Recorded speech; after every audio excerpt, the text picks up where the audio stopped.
aunt had told Mr. Fitzpatrick where to look for his wife. It was chance that brought Tom to Harriet Fitzpatrick's door just as her husband appeared on the scene.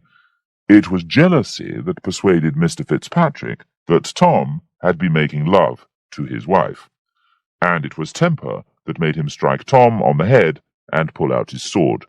Tom was amazed, pulled out his own sword, and drove half of it into the gentleman's body. Now, it was Fitzpatrick's turn to look amazed.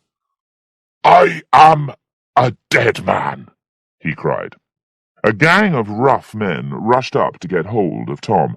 These were Lord Felamar's men, who had been following Tom, waiting for a chance to kidnap him. "Well, Jack," laughed one of them, "he's not going to see now. He's going somewhere worse when that man dies."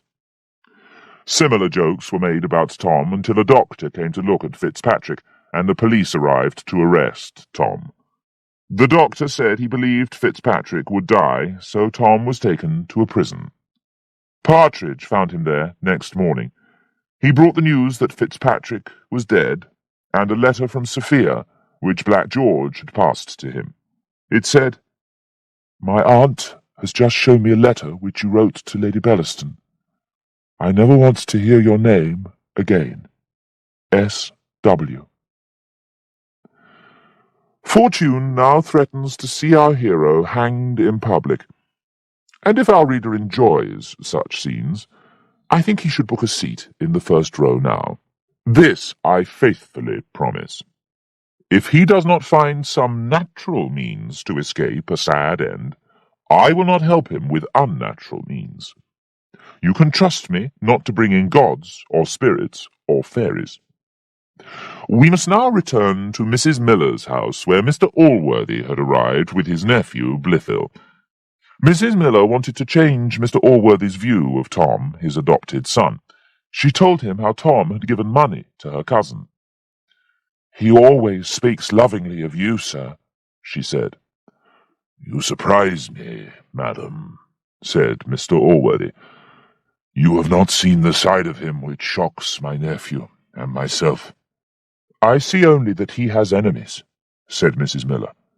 "But what they say of him cannot be true." At this moment, Blifil came in from the street with an excited look on his face. "What do you think, sir?" he cried. "I'm sorry to be the one to bring such bad news.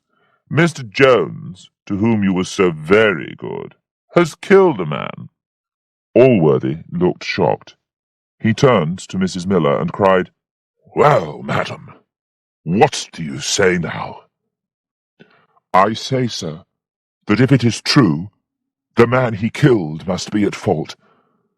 I never saw a man so kind and so sweet-tempered as Mr. Jones. He was loved by every one in this house, and every one who came near it." They were interrupted by a loud knocking at the door. It was Mr. Weston. "Neighbour!" he cried, as he entered the room. "All this time we have been afraid of a young bastard, and now there is the devil of a lord, who may be a bastard too, for all I care, but he will never have my daughter." It took some time for Mr. Allworthy to find out what Mr. Weston meant. Lady Bellaston and Mrs. Weston had been trying to persuade him not to refuse Lord Felamar's offer. When Mr. Allworthy understood the situation, he instantly told Mr. Weston that Sophia should never be forced to marry Blifil against her will. If she chose to marry the lord, he wished her every happiness in this noble marriage.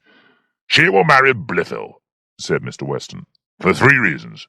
First, is she not my child? Second, do I not govern my own child? And third, am I asking her to do anything for me? No, it is to make her happy." Blifil now spoke. "Mr. Weston is very kind to prefer me to Lord Felamar," he said. "While I would never wish to win his daughter by violence, perhaps her heart will be free when she hears that Mr. Jones is in prison for murder." "What's that?" cried Weston. "Murder? Is he a murderer?"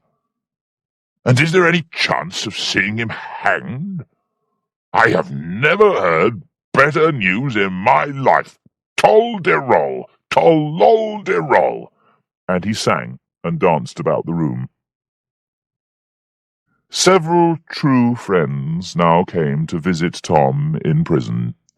First, the faithful Partridge came to tell him that Mr. Fitzpatrick was still alive. Then Nightingale came, with Mrs. Miller. "Even if the fellow dies," he said, "you will not hang. It was an accident, because he attacked you first." "Yes, he did," sighed Tom, "but I do not want to be responsible for another man's death. And there is something else that makes me miserable." "Come, Mr. Jones," said Mrs. Miller, who had heard from Partridge about Sophia's letter to Tom. "Things will be better soon. Mr. Blifil has no chance with the lady." Tom asked the good woman to take a letter to Sophia, which she did. And there were tears on Sophia's pillow that night. Chapter 22. The Truth Comes Out. Before we return to Tom, we will take one more look at Sophia. Her aunt could not understand why she did not want to bring honour on her family by marrying Lord Fellamar. "Don't you want a noble name?" she asked. Sophia did not. "He behaved so rudely," she explained. "I'm almost ashamed to tell you.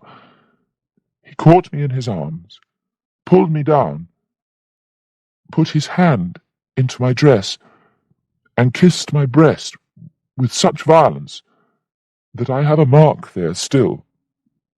"Indeed?" said Mrs. Weston. "Yes, indeed, madam," said Sophia. "Luckily my father came in at that moment." "I am astonished," cried her aunt. "It is an insult. I have had lovers, many lovers, but no man kissed more of me than my cheek. Oh, I was cruel. I refused them all." "Then, dear aunt, will you not let me refuse this one?" Mrs. Weston did agree that Sophia might be a little cool to Lord Fellamar, and Sophia hoped she could now persuade him that it was useless to pursue her. But an unfortunate accident happened, which made her aunt furious again. Sophia's maid saw Tom's letter, and told Mrs. Weston. "Miss Weston," her aunt cried, "I hear you have received a letter from a murderer. I am disgusted. I shall return you to your father tomorrow morning." The next time Nightingale visited Tom in prison, he had some bad news. "I have heard," he said, "that the gang of men who saw you fight with Mr. Fitzpatrick are ready to tell the judge that you hit him first." "Then they lie," exclaimed Tom. "Why would they do that?" Mrs. Miller then arrived to say she had delivered Tom's letter, but when she returned for a reply, Sophia had gone. Tom said he now had no interest in life, and was ready to meet God. After his death, his name might be cleared. A guard then brought in a message from a lady who wished to see Tom. His friends left, and the lady was sent in. Tom was astonished to see that it was Mrs. Waters. The reader will remember that Mrs. Waters left the inn at Upton in a carriage with Mr. Fitzpatrick and his friend, and travelled to Bath in their company. As Mrs. Fitzpatrick had run away, Mr. Fitzpatrick took the opportunity to examine Mrs. Waters carefully, and he decided to offer her the position of wife. She accepted, and lived with him in Bath. Mrs. Waters had come to London with Mr. Fitzpatrick without knowing the reason for his visit. He had never mentioned a wife to her, and he had never mentioned the name of Jones. It was only when he was getting better that he told her the story of the fight. She had brought some good news for Tom. "By an amazing chance," she said, I know the man you hurt, Mr. Jones, and I promise you that he is not dying. He will also tell the judge that he struck the first blow." This unexpected news made Tom very happy, and he enjoyed talking with Mrs. Waters for a little longer, and laughing about their adventures at Upton. Just after Mrs. Waters left, Partridge came into the room with a white face. He had been in the next room, listening. "Oh, sir," he said, "was that the woman you were with at Upton? Did you really go to bed with her? Oh, sir, may God forgive you. That woman was Jenny Jones. You have been to bed with your own mother." Tom became a picture of horror. For a time the two men stared wildly at each other. Then Tom begged Partridge to run after Mrs. Waters, but she had disappeared. Some hours later, a note came from Mrs. Waters. It said that she had just learned who he was, and she had something important to tell him as soon as she could see him again. It was now that Mr. Allworthy began to have some unexpected visitors. The first was Partridge. "You are a strange fellow," said Mr. Allworthy to the schoolteacher. "Why are you the servant of your own son?" "I am not his servant, sir," replied Partridge, "nor am I his father. And I wish, sir, that his mother were not his mother." He then told Mr. Allworthy the whole story. Mr. Allworthy was as shocked as Partridge himself. Then Mrs. Waters came hurrying into the room. "There, sir, is Jenny Jones, the mother of Mr. Jones. She will tell you that I am not his father," cried Partridge. "He is not," said Mrs. Waters. "You will remember, sir, that I promised you would know one day who the baby's father was. Now, if we may talk alone, I am here to tell you." Partridge left them, and she began her story. "Sir," she said, "you will remember a young man called Summer, who lived as a student in your house, and died very young. He was a handsome fellow, and very good-natured." "Indeed, I do remember him," said Mr. Allworthy. "Was he the father of your son?" "He was not, sir. He was the father of the child, but I am not his mother, and I am glad of it."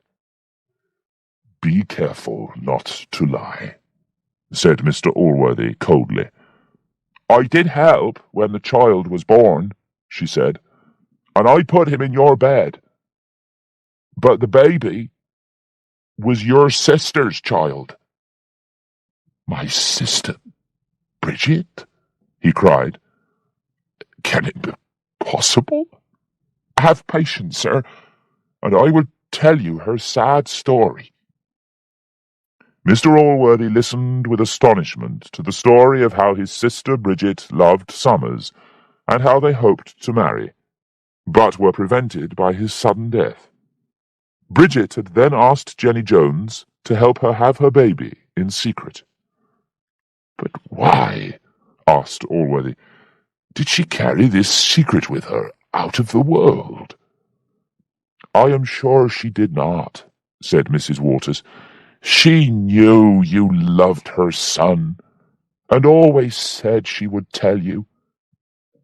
"I must speak to her lawyer," said Mr. Allworthy.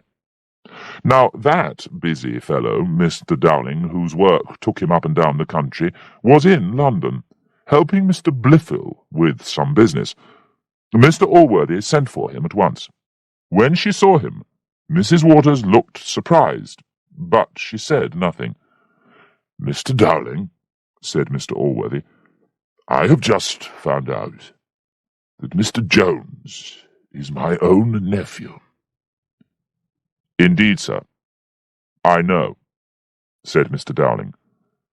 "Then why did you never mention it?" "Well, sir, as you did not mention it, I thought you wished to hide it from the world." "I did not know," cried Mr. Allworthy. "How could I?" "By reading the letter that I brought from your sister the night she died. The letter that I gave to Mr. Blifil." "Heavens," said Mr. Allworthy, "I never saw that letter." Mrs. Waters now spoke.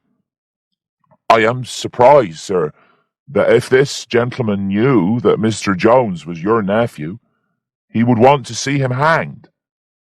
Did you know, sir, that he visited Mr. Fitzpatrick and offered him money to swear that Mr. Jones had struck him first?" "I did not," said Mr. Allworthy. "Is this true?" "It is true, sir," said Mr. Dowling. "Mr. Blifil sent me to offer a bribe to Mr. Fitzpatrick, and another to the men who saw the fight."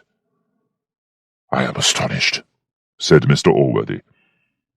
"Send for Blifil, and tell him to bring the letter which his mother wrote me on her deathbed. I will see him when I return."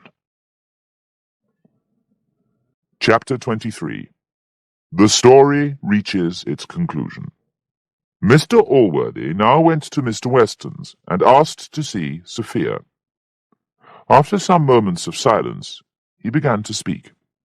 "I am afraid, Miss Weston, that my family has made you most unhappy, and I believe I must blame myself. When your father and I agreed to your marriage to Mr. Blifil, I did not know as much about him as I do now. I wish to release you from the arrangement."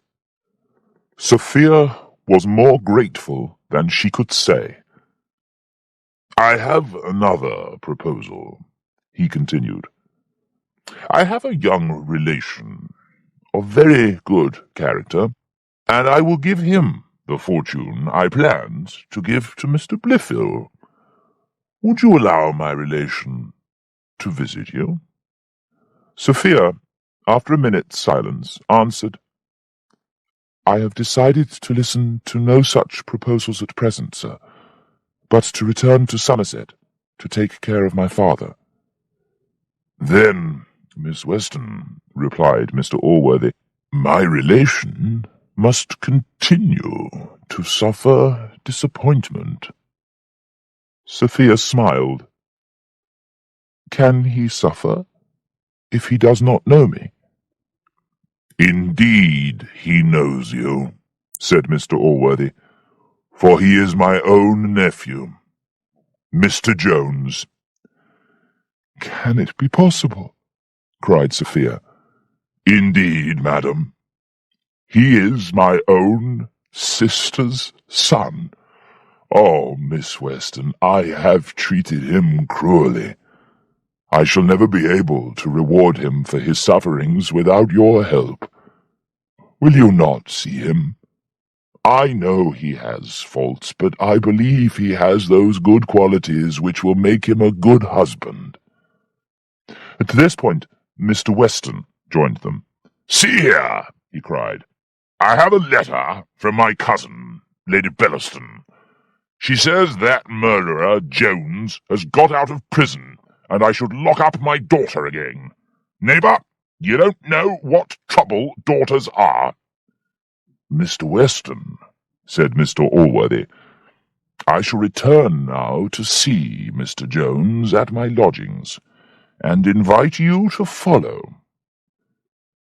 It is impossible to imagine a more tender or moving scene than the meeting between uncle and nephew. It is beyond my power to describe the joy that was felt on both sides. After Mr. Allworthy had lifted Tom from his feet, where he had thrown himself, he held him in his arms and cried, "Oh, my child, how I have been to blame for my unkind suspicions, and the sufferings they have caused you. I have not been punished more than I deserve, said Tom. Mr. Allworthy then told Tom all he knew about Blifil, and promised to give him all that he needed to make him happy. I owe everything to your great goodness, dear uncle, said Tom. But, sir, there is one sadness which I must confess to you. I have lost my angel. Here the conversation was interrupted by the arrival of Weston, who had heard the news from Sophia and could not wait to see Tom. "My old friend," he cried out, "I am glad to see you, with all my heart. All the past must be forgotten. We must forgive each other. I'll take you to my Sophie this moment."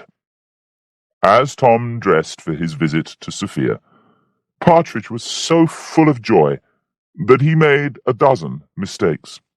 "I always told you, sir," he laughed, "that one day you would have it in your power to make my fortune." Tom happily agreed. And now Tom went to Mr. Weston's with his uncle. He was indeed a very fine sight.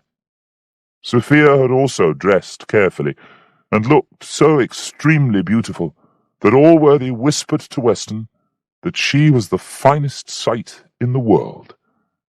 They all had tea, and then the lovers were left alone. It was strange that two people who had so much to say to each other when there was danger, and who so wanted to rush into each other's arms when there were barriers, were now quiet and still. They were now safe and free to say or do what they pleased, but they sat in perfect silence. At last Tom said, "Oh, my Sophia, you know all about me now. Can I ever hope for forgiveness?" "You must forgive yourself, Mr. Jones," she replied. "Then will you believe that my wicked ways are behind me now?" he begged.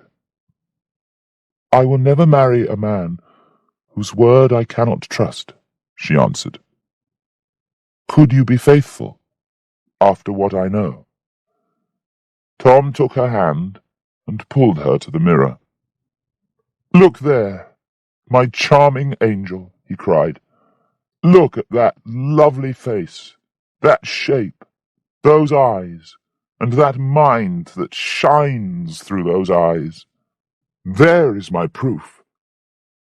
For what man who has these could be unfaithful?" "Then perhaps, Mr. Jones," said Sophia shyly, "we could talk about marriage." "Say when, my Sophia," cried Tom. "Love is impatient." "Perhaps in 12 months," said Sophia sweetly, and Tom took her in his arms and kissed her with a passion he had never felt before. At this moment, Mr. Weston burst into the room, and with his hunting voice cried out, "Go to her, boy! That's it, my honeys! Well, is it agreed? Will you marry tomorrow?" "No, no," cried Sophia, "not tomorrow." "Yes, yes," cried her father. "Will you disobey me?" "Then," said Sophia, "if my father wishes it?" "Yes." Her father called Mr. Allworthy. "Good news, neighbour!" he shouted. "We'll have a wedding tomorrow, and I bet you £5 we will have a baby boy 9 months from tomorrow." And so, reader, all ended well for our hero, our heroine, and their faithful friends. And when Mr. Weston became the grandfather of 2 fine babies, a boy and a girl, he told the world that their childish voices were sweeter to him than the music of all the hunting dogs in England.